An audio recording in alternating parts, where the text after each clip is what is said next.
தமிழக வெற்றி கழகம் டிவிகேக்கு வந்து இன்றைக்கி ஒரு பெரிய பாசிட்டிவான ஒரு நியூஸ் வந்து வந்திருக்கு. இத்தனை நாளாக வந்து டிவிகேவை நிறைய பேர் வந்து குற்றம் சொல்லிக்கிட்டு இருந்தாங்க. பட் இன்றைக்கி வந்து சுப்ரீம் கோர்ட்டில் அவங்க தாக்கல் பண்ண ஒரு மனுவுக்கு சிபிஐ விசாரணை வேண்டும் அப்படின்னு சொல்லி அவங்க ஒரு மனு தாக்கல் பண்ணியிருந்தாங்க. கரூர் சம்பவம் வந்து யாராலையும் மறக்கவே முடியாது. செப்டம்பர் 27 கரூரில் வந்து ஸ்டாம்பீட்னால் 41 பேர் இறந்தாங்க. இது வந்து தமிழக வெற்றி கழகத்தோட கேம்பெயின், கவர்மெண்ட் வந்து சரியாக பண்ணலை அப்படின்றத தாண்டி இத்தனை பேர் இறந்துட்டாங்களே அப்படின்ற ஒரு ஃபீல் தான் எல்லாருக்குமே இருந்தது. அதுக்கு ரிலேட்டடாக நிறைய கான்ஸ்பிரசி தியரிஸ், நிறைய அலிகேஷன்ஸ், டிவிகேவை கவர்மெண்ட் சைட்லேருந்து தாக்குனாங்க, கவர்மெண்ட்டை டிவிகே சைட்லேருந்து தாக்குனாங்க, அந்த மாதிரி மாற்றி மாற்றி பேசிக்கிட்டு இருந்தாங்க. செப்டம்பர் 27 இந்த ட்ராஜடி நடந்ததுலேருந்து இன்னைக்கு வரைக்குமே நம்ம டெய்லி அதை பற்றி ஏதாவது ஒரு நியூஸாவோ இல்லை எங்கேயாவது யாராவது பேசியோ இல்லை ஏதாவது யூடியூப் சேனல்ஸ்லேயோ மாற்றி மாற்றி வந்து நம்ம பார்த்துக்கிட்டே தான் இருக்கோம். முன்னெல்லாம் என்டர்டெயின்மெண்ட் வந்து நிறைய பேர் ஃபாலோ பண்ணுவாங்க. பட் இப்போ அதெல்லாம் விட்டுட்டு இந்த பாலிடிக்ஸை தான் மோஸ்ட்லி ஃபாலோ பண்ண ஆரம்பிச்சிட்டாங்க. விஜய் சார் வந்து பாலிடிக்ஸுக்கு வந்ததுக்கப்புறம் எல்லாருமே பாலிடிக்ஸை ரொம்ப மைன்யூட்டாக கவனிக்க ஆரம்பிச்சிட்டாங்க. அதில் முக்கியமாக இந்த மாதிரி கேசஸ்லாம் சுப்ரீம் கோர்ட்டில் ஒன்று நடக்குது அப்படின்னா யாருமே பெருசாக கண்டுக்க மாட்டாங்க. ஏதாவது ஒரு நியூஸ் சேனலில் இல்லை ஏதாவது ஒரு இது வைரல் ஆச்சுன்னா மட்டும்தான் அதை வந்து பெருசாக எல்லோரும் பார்ப்பாங்க. பட் இப்போது இந்த கேஸ் நடந்துக்கிட்டு இருக்கும்போதே வெள்ளிக்கிழமை சனிக்கிழமை ஆர்கியூமெண்ட் அப்போவே ஒரு விஷயத்தையுமே ட்விட்டரில் வந்து அப்டேட் பண்ணிக்கிட்டே இருந்தாங்க. இந்த விர்ச்சுவல் வாரியர்ஸ்னு சொல்லுவாங்கள்ல டிவிகே சைட்லேருந்து, அவங்க வந்து சின்ன சின்ன விஷயத்தையும் சுப்ரீம் கோர்ட்டில் இது நடந்தது, சுப்ரீம் கோர்ட்டில் இதை வந்து கேள்வி கேட்டாங்க, சுப்ரீம் கோர்ட்டில் வந்து இவங்க இந்த வாதத்தை வச்சாங்க அப்படின்னு சொல்லி டெய்லி அந்த அப்டேட்ஸ் வந்து வந்துக்கிட்டே இருக்குது. எனக்கு தெரிஞ்சு 4-5 பேர் வந்து சொன்னது என்னென்னா, நாங்கள் வந்து இப்போ படம் பார்க்குறது, சீரியல் பார்க்குறது, இல்லை வெப்சீரிஸ் பார்க்குறது, அந்த மாதிரி எந்த விஷயத்தையுமே நாங்கள் பண்ணுறதில்ல. நாங்கள் வந்து ஃபுல் அண்ட் ஃபுல் பாலிடிக்ஸை தான் ஃபாலோ பண்ணுறோம். விஜய் சார் வந்ததுக்கப்புறம் பாலிடிக்ஸ் தான் எங்களுக்கு வந்து முக்கியமானதாக தோணுது அப்படின்ற மாதிரியே நிறைய பேர் சொல்லியிருந்தாங்க. இன்றைக்கி சுப்ரீம் கோர்ட்டில் ஒரு பெரிய தீர்ப்பு வந்து வந்தது. இந்த தீர்ப்புக்காக 3 நாளாக தொடர்ந்து இவங்களுக்கு வருமா, அவங்களுக்கு வருமா, தமிழ்நாடு கவர்மெண்ட்டுக்கு பாசிட்டிவாக வருமா, டிவிகேவுக்கு பாசிட்டிவாக வருமா அப்படின்னு சொல்லி மாற்றி மாற்றி ஒரே விவாதமாக வச்சுக்கிட்டு இருந்தாங்க. எல்லா நியூஸ் சேனல்ஸ்லேயுமே இதை தான் ஒரு மெயின் கண்டென்ட்டாகவே எடுத்து பண்ணிகிட்டு இருந்தாங்க. இன்றைக்கி சுப்ரீம் கோர்ட்டில் ஜே.கே. மகேஸ்வரி, என்.வி. அன்சாரியா, இந்த 2 சுப்ரீம் கோர்ட் ஜட்ஜஸ் பெஞ்ச் வந்து சிபிஐ விசாரணைக்கு உத்தரவிட்டுட்டாங்க.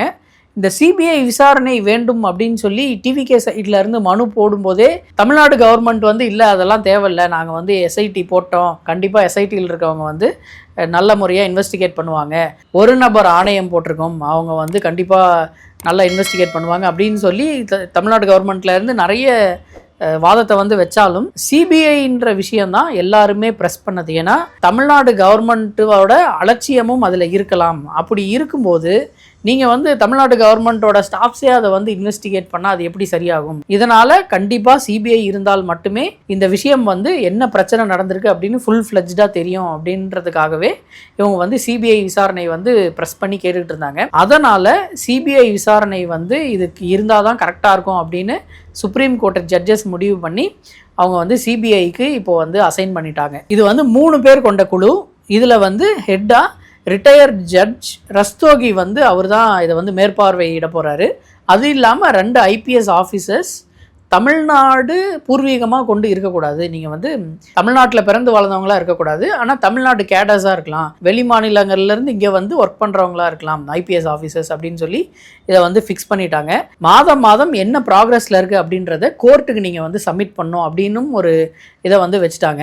இன்றைக்கி காலையில் சுப்ரீம் கோர்ட் ஆரம்பித்ததுமே ஒரு பெரிய இது என்னென்னா, இந்த மனுதாரர்களாக சேர்ந்த 2 பேர் வந்து நாங்கள் மனுவே கொடுக்கலங்க, சிபிஐ வேணும்னு சொல்லி நாங்கள் வந்து எங்கேயுமே சைன் பண்ணல, நான் வந்து என்ன நினச்சிட்டு சைன் பண்ணேன்னா எங்களுக்கு வந்து நிவாரணம் கிடைக்கும் அப்படின்றதுக்காக தான் நான் வந்து சைன் பண்ணி கொடுத்தேன், ஆனால் அதை வந்து ஒரு மனுவாக அவங்க வந்து சுப்ரீம் கோர்ட்டில் வந்து சப்மிட் பண்ணிட்டாங்க அப்படின்னு சொல்லி காலையில் அது சுப்ரீம் கோர்ட் ஆரம்பித்த உடனே இந்த மனுவை வந்து தாக்கல் பண்ணியிருந்தாங்க. அதையும் தமிழ்நாடு கவர்மெண்ட் வந்து ஒரு ஆர்கியூமெண்ட்டாக வச்சாங்க.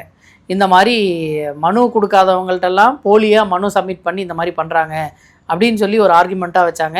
ஆனால் அதையும் இப்போ வந்து 3 நாள் விசாரித்ததுக்கு நாங்கள் வந்து ஒரு ஜட்ஜ்மெண்ட் கொடுக்குறோம்.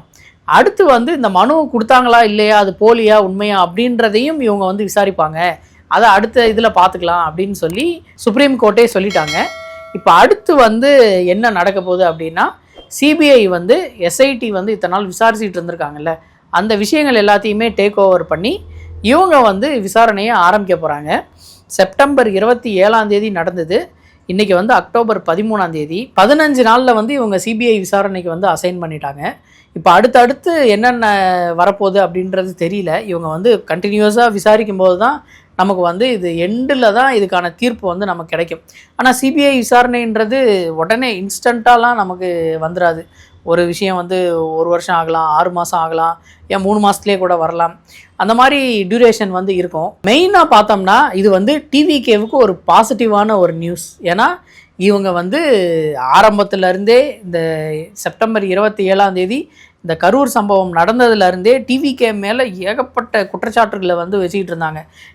விஜய் சார் வந்து லேட்டாக போனதால தான் இந்த நடந்தது, அது வந்து கூட்டம் நெரிசல் ஆகும்னு தெரிஞ்சு தான் உள்ளே வந்தாங்க, வண்டி நிறுத்த சொல்லும்போது நிறுத்தலை, இத்தனை பேர் இறந்துட்டாங்கன்னு தெரிஞ்சு விஜய் சார் கிளம்பி போயிட்டார். இன்றைக்கி வரைக்குமே அங்கே டிவிகே சைட்லேருந்து பொதுச் செயலாளர்கள் இல்லை அவங்களோட நிர்வாகிகள் யாருமே இப்போ வரைக்குமே கரூருக்கு போகல. ஆதவர்ஜுனா அவர் வந்து இப்போ கேஸ் பார்த்துக்கிற போது மட்டும்தான் அவர் வந்து வெளியே வந்து ப்ரெஸ் மீட் கொடுக்குறாரு. மற்றபடி கரூர் சம்பவம் நடந்த அடுத்த நாளோ அதுக்கு 2-3 நாட்கள் கழித்தோ யாருமே இதை பற்றி பேசலை. புஷி ஆனந்த் எங்கே இருக்காருன்னே தெரியல, நிர்மல் குமார் எங்கே இருக்காருன்னே தெரியல. இதுக்கு பின்னாடி வந்து நிறைய கான்ஸ்பிரசி தியரிஸ் இருந்துச்சு.